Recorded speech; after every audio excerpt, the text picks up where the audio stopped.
सरलाजी सरकारी महाविद्यालयात लेक्चरर होत्या. त्यांना मूलबाळ नव्हते. त्यामुळे आता त्या आयुष्याच्या ह्या टप्प्यावर पोहोचल्या होत्या, जिथे त्यांना नवऱ्याशिवाय दुसरा कोणाचाही आधार नव्हता. लवकरच त्या नोकरीतून निवृत्त झाल्या आणि सरकारी नोकरीतून मिळालेल्या लाखो रुपयात त्यांचे उर्वरित आयुष्य घरात घालवू लागल्या. सरलाजी अतिशय शांत स्वभावाच्या होत्या, तर दुसरीकडे त्यांचे पती देखील चांगल्या स्वभावाचे होते. आजपर्यंत दोघांमध्ये कशावरूनही भांडण झाले नाही. ते एकमेकांना खूप आदराने हाक मारायचे आणि आता आयुष्यात या टप्प्यावर आल्यानंतर त्यांना मूल नसल्याची उणीव जाणवत होती. एके दिवशी सरलाजी आपल्या पतीला विचारू लागल्या की आपण मुलगा दत्तक घेतला नाही. सुरुवातीला मी माझ्या कामात व्यस्त होते, त्यामुळे मला तेव्हा कळाले नाही आणि मी शिकणाऱ्या मुलांना माझी स्वतःची मुलं समजून त्यांच्यावर लक्ष ठेवत होती. पण आता घरी एकटी राहते तेव्हा घर खायला उठतं. भूतकाळात डोकावून पाहिले तर खूप त्रास होतो की काश मी ती चूक केली नसती तर आज माझंही एखादं मुलं असतं आणि आज या वयात येऊन मुलासाठी तरसले नसते आणि आतापर्यंत तर देवाने आपल्याला नातवंडांचे सुखही दिले असते. आपले आयुष्य खूप सुखात आणि आनंदात चालले असते. सरलाजी जेव्हा हे सर्व त्यांच्या पतीला सांगत होत्या तेव्हा त्यांनी एक खोल श्वास घेतला आणि हसतच आपल्या पत्नीकडे पाहत म्हणाले की तुला खरंच असं वाटतं की तू जो काही विचार करत आहेस खरंच असेच घडले असते. अनेक वर्षांपूर्वी जेव्हा सरलाजी यांच्या लग्नाला 1 वर्ष झाले होते तेव्हा सरलाजी गरोदर राहिल्या होत्या.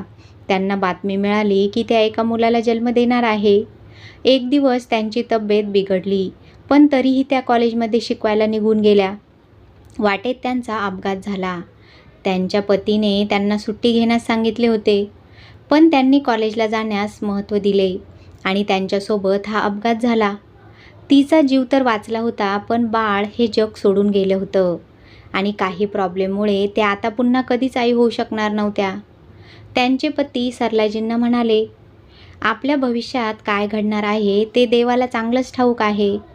जर आपल्यासाठी मूल होणे खरोखरच चांगले असते तर देवाने आपल्याला नक्कीच मुलं दिली असती. कुणास ठाऊक त्याच मुलाने मोठे होऊन आपल्याला एवढं दुःख आणि त्रास दिला असता.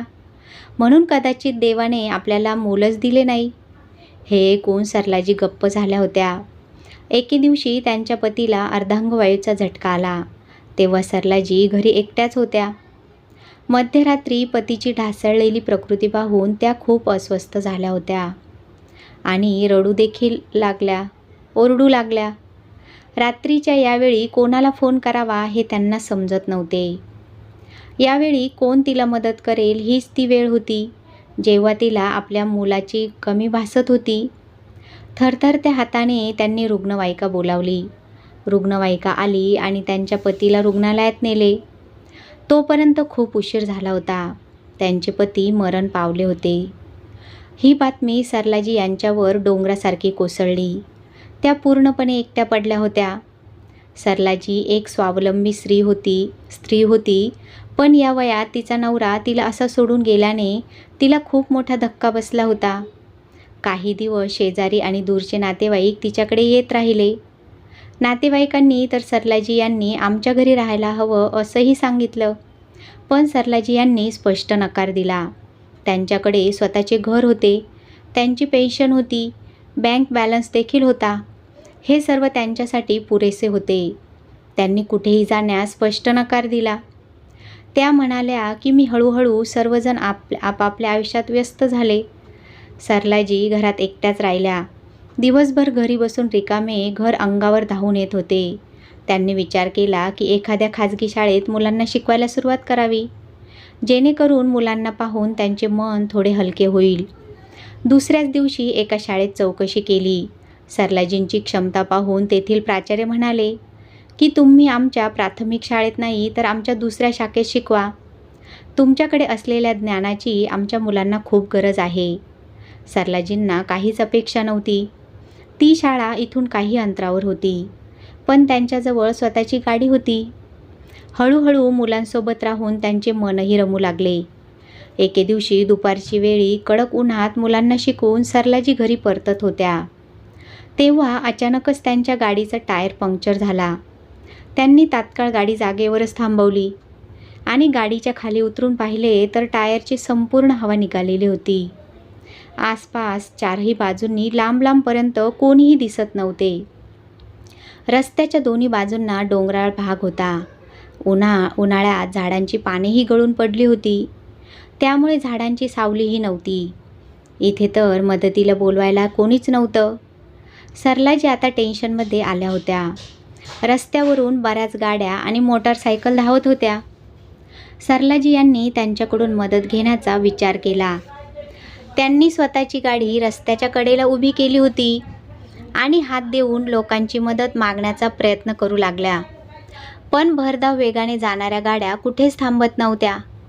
सगळ्याच गाड्या आपापल्या कामाच्या दिशेने सरलाजी यांच्याकडे दुर्लक्ष करून निघून जात होत्या. हे पाहून सरलाजी जास्त काळजीत पडल्या. बाहेर कडक ऊन होते, त्यामुळे त्या कधी गाडीत येऊन बसायच्या तर कधी बाहेर रस्त्यावर उभ्या राहून मदत मागायच्या. कारण त्यांच्या वयानुसार त्यांना उन्हाचा खूप त्रास होत होता. त्यांना इतके कडक ऊन सहन होत नव्हते. त्यांना त्या ठिकाणी उभं राहून जवळपास 2 तास उलटले होते. तरीही त्यांच्या मदतीसाठी कोणीही थांबले नाही. ऊन इतके प्रचंड होते की कुणाचेही प्राण जाऊ शकले असते. सरलाजी यांनी शेवटचा प्रयत्न करत एका लांबून येणाऱ्या टॅक्सीवाल्याला हात दिला. ती खूप जुनी टॅक्सी होती. त्या टॅक्सीला बऱ्याच ठिकाणी गंज लागला होता. तिला पाहून कोणालाही अंदाज आला असता की ती खूप जुनी टॅक्सी आहे. आधी तर ती टॅक्सी खूप वेगाने तिथून जात होती, पण सरलाजी यांना पाहून ती टॅक्सी पुन्हा पाठीमागे आली आणि त्यांच्याजवळ येऊन उभी राहिली. त्या टॅक्सीमध्ये एक 24 ते 25 वर्षाचा तरुण मुलगा बसला होता. त्याने सरलाजी यांना उभे असलेले पाहिले तर पटकन टॅक्सीतून खाली उतरला.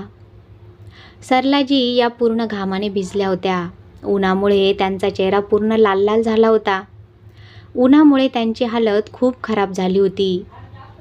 त्या मुलाने त्यांच्याकडे पाहिले आणि विचारले, "काय झालं मॅडम? तुम्ही अशा उन्हात इथे का उभे आहात? काही प्रॉब्लेम आहे का?"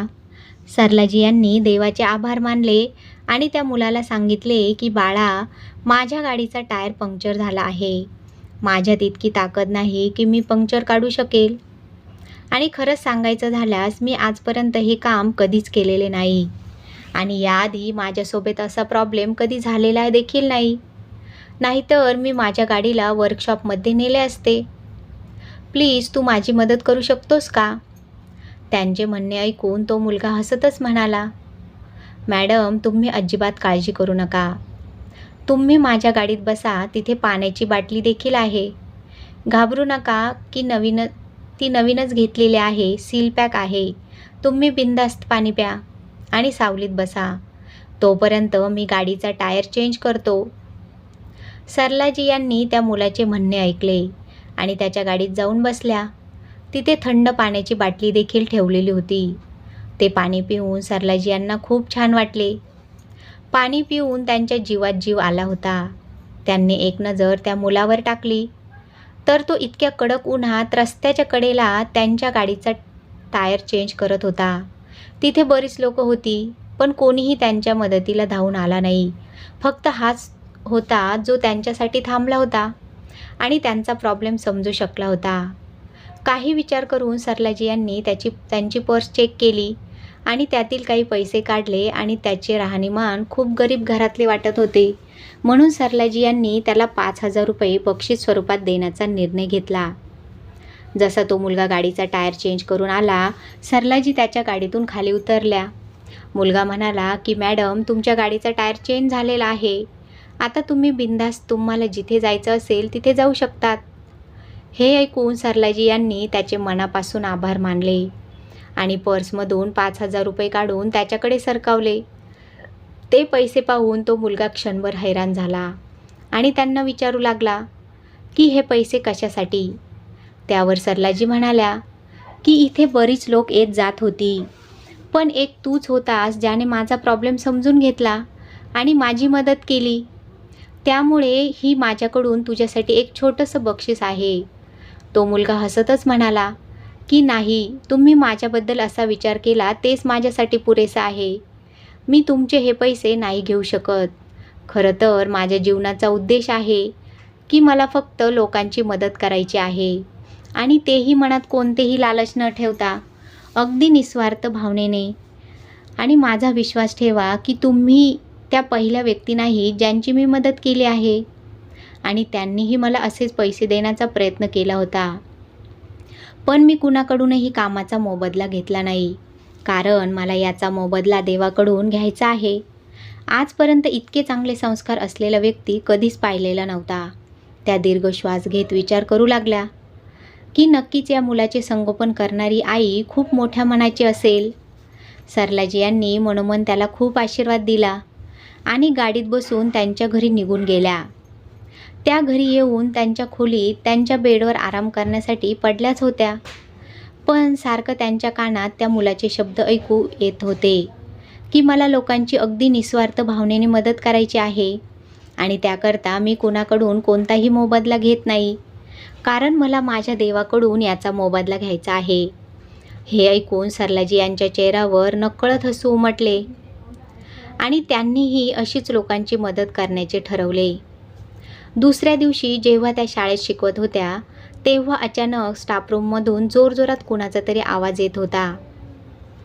शाळेच्या मुख्याध्यापिका कोणत्या तरी गोष्टीवर भांडत होत्या. सरलाजी यांना शिकवताना डिस्टर्ब होत होतं म्हणून त्या क्लासरूमच्या बाहेर आल्या.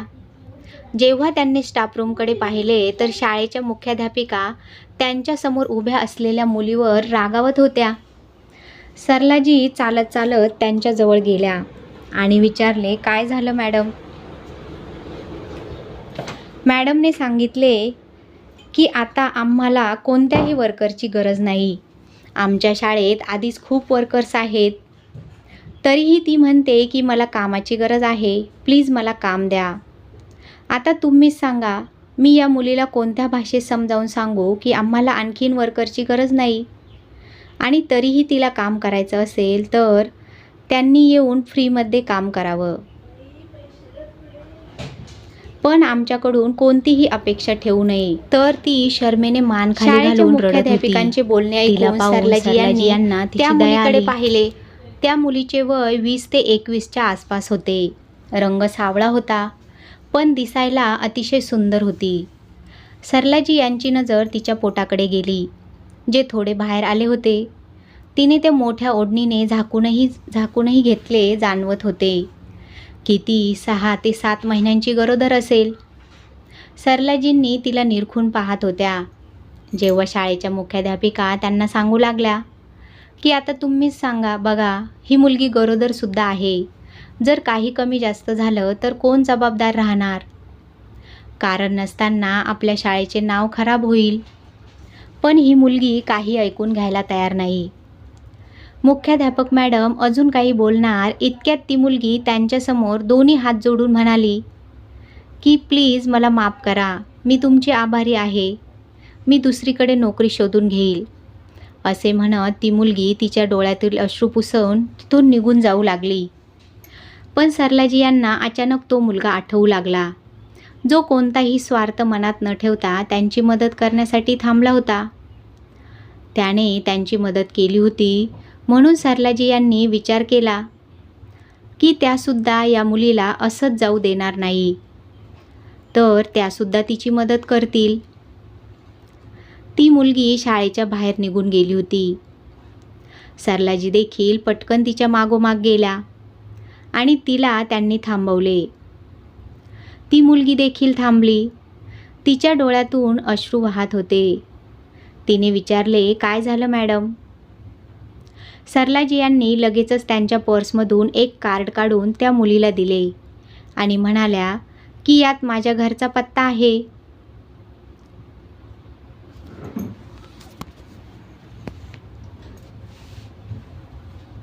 आता तर मी इथे शिकवत आहे, पण तू संध्याकाळी मला माझ्या घरी येऊन भेट. ती मुलगी सरलाजी यांचे आभार मानत तिथून निघून गेली. सरलाजी देखील आत मुलांना शिकवायला निघून गेल्या. दुपारी घरी आल्यानंतर त्या खूप थकलेल्या होत्या. फ्रेश झाल्यानंतर त्या त्यांच्या खोलीत जाऊन बेडवर पडल्या. संध्याकाळचे 6 वाजले होते जेव्हा त्यांच्या घराचा दरवाजा वाजला होता. मोलकरीण सरलाजी यांना सांगू लागली की कोणीतरी मुलगी तुम्हाला भेटण्यासाठी आली आहे. सरलाजी आधी विचारात पडल्या. मग त्यांना आठवले त्यांनी त्या मुलीला भेटायला बोलावले आहे. त्या मुलीला हॉलमध्ये बसण्यास सांगितले. ती मुलगी येऊन हॉलमध्ये बसली होती. आताही तिने स्वतःला ओढणीने झाकले होते. सरलाजी तिच्यासमोर जाऊन बसल्या तर तिच्या परिस्थितीवर त्यांना दया आली. त्यांनी लागलीच तिच्यासाठी फळांचा ज्यूस मागवला, जे पिऊन त्या मुलीला थोडासा दिलासा मिळाला. तिचा चेहरा फुलला होता. मग सरलाजी यांनी तिला विचारले की तू किती महिन्यांची प्रेग्नेंट आहेस आणि तुझा नवरा काय करतो, ज्याने तुला अशा परिस्थितीतही बाहेर कामाला पाठवले आहे. हे ऐकून ती मुलगी घाबरून म्हणाली की नाही, माझा नवरा तर खूप चांगला आहे. असं काहीच नाही, मला आता 7वा महिना सुरू आहे. डॉक्टरांनी सांगितलं आहे की थोडा प्रॉब्लेम आहे, म्हणून माझे ऑपरेशन करावे लागणार आहे, नाहीतर मुलाच्या जीवाला धोका निर्माण होऊ शकतो. माझा नवरा तर माझ्यावर खूप प्रेम करतो. आम्ही दोघेही मेहनत करून आमचे घर चालवत आहोत. मागच्या काही दिवसांपासून माझ्या नवऱ्याचे खूप मोठे नुकसान झाले आहे, ज्यामुळे आमच्यावर कर्ज झाले आहे. आता नवरा जे काही कमावतो त्याने बाहेरचे कर्ज फेडत आहे. आणखीन 2-3 महिने त्रास आहे. त्यानंतर ते कर्ज फेडले जाईल आणि मी ज्या ठिकाणी नोकरी करत होतो त्या पगारातून मी माझे ऑपरेशन करणार होते. पण माझ्या मालकिनीने मला कामावर ठेवायला नकार दिला. हे ऐकून सरलाजी यांनी दीर्घ श्वास घेतला आणि तिच्याकडे बारकाईने बघत म्हणाल्या की किती उधारी आहे तुम्हा लोकांवर. तर ती मुलगी सांगू लागली की आता 50,000 रुपये बाकी आहेत. ते ऐकून थोडा वेळ विचार करत सरलाजी यांनी तिला विचारले की तुला जेवण बनवता येतं का. हे ऐकून त्या मुलीने लगेचच होकारार्थी मान हलवली आणि म्हणाली की मला खूप छान स्वयंपाक बनवता येतो. माझा नवरा माझ्या जेवणाची खूप प्रशंसा करतो. तुम्ही अजिबात काळजी करू नका. मी प्रत्येक काम खूप स्वच्छ आणि सुरेख करते. मी तुम्हाला कोणतीही तक्रार करण्याची संधी देणार नाही. हे ऐकून सरलाजी हळूच हसल्या आणि म्हणाल्या की ठीक आहे, आजपासून माझ्या घरी संध्याकाळचं जेवण बनवणे आणि झाडांना पाणी देणे ही कामे तुझी असतील. हे ऐकताच ती मुलगी खूप खुश झाली. त्या दिवशी त्या मुलीने सरलाजी यांच्यासाठी व्हेज बिर्याणी बनवली, जी खूपच स्वादिष्ट बनवली होती. त्या दिवशी सरलाजी यांनी पोट भरून जेवण केले. बाकीचे जेवण सरलाजी यांनी जाताना त्या मुलीला दिले, जिचे नाव कोमल होते. सरलाजी म्हणाल्या की हे जेवण तुझ्या घरी घेऊन जा आणि तुम्ही दोघं नवरा बायको मिळून खा. हे पाहून कोमलच्या डोळ्यातून अश्रू वाहू लागले. त्यावर ती म्हणाली की तुमचे खूप खूप धन्यवाद. तुम्ही खूप चांगले आहात. देव तुम्हाला याचे फळ नक्की देणार. एवढे बोलून ती तिथून निघून गेली. पण सरलाजी यांच्या मनात एक समाधान निर्माण झाले होते. दुसऱ्या दिवशी सरलाजी यांनी त्यांच्या मैत्रिणीला फोन केला, ज्या लेडी डॉक्टर होत्या आणि त्यांचे स्वतःचे गायनोकोलॉजिस्ट क्लिनिक होते. त्या प्रसिद्ध डॉक्टर होत्या. त्यांनी कोमलबद्दल डॉक्टरांना सांगितले आणि म्हणाल्या की या केसचे सर्व पैसे मी देणार. दुसऱ्या दिवशी कोमल आली तेव्हा सरलाजी यांनी तिला सांगितले की ह्याच ठिकाणी तुझी डिलेवरी करायची आहे. त्या क्लिनिकचे नाव ऐकताच ती म्हणाली की नाही मॅडम, त्या खूप महागडे डॉक्टर आहे, लाखो रुपये घेतात. मी इतके पैसे कुठून आणणार. पण सरलाजी हसल्या आणि म्हणाल्या की तू त्याची काळजी करू नकोस. मी तुझी प्रत्येक वेळी मदत करेल. हे ऐकून कोमलच्या डोळ्यातून पाणी आले. तिने विचारले की मॅडम, पण तुम्ही माझी इतकी मदत का करत आहात. माझे तर तुमच्यासोबत कोणतंही नातंही नाही. मला इथे काम करून फक्त 2च दिवस झाले आहे. तेव्हा सरलाजी हसल्या आणि अचानक त्यांना तो दिवस आठवला आणि त्या म्हणाल्या की एक दिवस मीही अशीच असहाय्य होते. जेव्हा एका मुलाने येऊन माझी मदत केली होती, तर माझीही इच्छा आहे की मीही अशीच कोणाची तरी मदत करेल आणि याच गोष्टीला पुढे घेऊन जाईल. हे पाहून कोमलने मनोमन त्यांचे आभार मानले की तिला या घरात खूप सोपे काम मिळाले होते आणि पगारही चांगला मिळत होता. जेव्हा तिच्या डिलिव्हरीची वेळ आली तेव्हा सरलाजी यांनी कोमलला त्यांच्या मैत्रिणीच्या क्लिनिकमध्ये पाठवले, ज्या ठिकाणी कोमलने एका सुंदर आणि गोंडस मुलाला जन्म दिला. जेव्हा सरलाजी यांनी ही गोड बातमी ऐकली तेव्हा त्यांना खूप आनंद झाला. त्यांनी ठरवले की त्या स्वतः जाऊन कोमलच्या मुलाला जाऊन पाहतील. जेव्हा त्या कोमलला भेटायला हॉस्पिटलमध्ये गेल्या तेव्हा एका क्षणासाठी त्यांची पावले जागेवरच थांबली. कारण त्या ठिकाणी तीच जुनी टॅक्सी उभी होती, ज्या टॅक्सीतून उतरलेल्या मुलाने त्या दिवशी त्यांची मदत केली होती. आणि जेव्हा त्या आत पोहोचल्या तेव्हा तो टॅक्सीवाला मुलगा त्या बाळाला मिठीत घेऊन बसला होता आणि समोर कोमल बेडवर पडून त्याच्याकडे पाहून हसत होती. समोरचे दृश्य पाहून सरलाजी यांना खूप आश्चर्य वाटले. हा तोच मुलगा होता ज्याने त्या दिवशी त्यांची मदत केली होती आणि नकळतच त्यांच्याकडून त्या दिवशी केलेल्या मदतीचा मोबदला असा दिला होता. सरलाजी यांना समोर पाहून कोमल पटकन म्हणाली, श्याम या त्याच मॅडम आहेत ज्यांच्या चांगुलपणामुळेच आज आपला मुलगा आपल्यासोबत सुखरूप आहे, ज्यांनी माझा हॉस्पिटलचा संपूर्ण खर्च स्वतः उचलला आणि मला नोकरीही दिली. श्यामने जेव्हा त्या मॅडमला पाहिले तेव्हा त्याला त्याच्या डोळ्यांवर विश्वास बसला नाही. त्याला काही क्षणासाठी शॉकच बसला. त्याला कधी स्वप्नातही वाटलं नव्हतं की त्याने कधी काळी केलेल्या मदतीचा मोबदला त्याला अशा स्वरूपात मिळू शकतो. तो सरलाजी यांच्या पाया पडून त्यांचे आभार मानू लागला. तेव्हा सगळ्यांच्या डोळ्यात सुखाचे आणि समाधानाचे अश्रू होते. त्यानंतर तर जणू काही सरलाजी यांचे कामच बनले होते. त्या त्यांच्याकडे येणाऱ्या प्रत्येक असहाय्य व्यक्तीची मदत करू लागल्या आणि सुखासमाधानाने आनंदात जगू लागल्या. मित्रांनो, कशी वाटली आजची कथा आवडली असली तर नक्कीच लाईक करा, शेअर करा आणि चॅनलला सबस्क्राईब करा. धन्यवाद.